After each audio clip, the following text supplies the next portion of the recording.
कुरुंदवाड येथील साने गुरुजी विद्यालयात मंगळवारी राष्ट्रीय आपत्ती व्यवस्थापन व शिरोळ तालुका आपत्ती व्यवस्थापन वजीर रिस्क्यू फोर्स यांच्या संयुक्त विद्यमाने विद्यालयामध्ये वेगवेगळ्या आपत्ती प्रसंगी कशी काळजी घ्यावी व उपाययोजना कराव्यात त्याची माहिती हवालदार बाईसा तांबे यांनी दिली।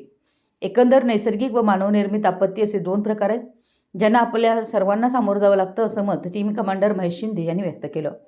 त्यांच्यासोबत सब इन्स्पेक्टर अजय यादव व त्यांचे सहकारी असे एकूण 27 जणांचं पथक उपस्थित होतं।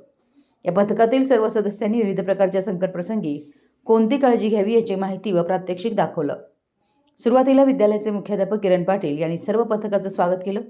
विद्यालयाचे शिक्षक श्री मस्के सर यांनी पाहुण्यांचा परिचय करून दिला।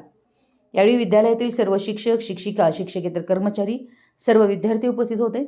या कार्यक्रमाचं आयोजन विजय माळी सर, श्री गुदले सर, श्री फळे सर यांनी केलं। शेवटी विद्यालयाचे सहाय्यक शिक्षक श्री मरळे सर यांनी आभार मानले। मराठी न्यूजसाठी कुरुंदवाडहून संदीप अडसूळ।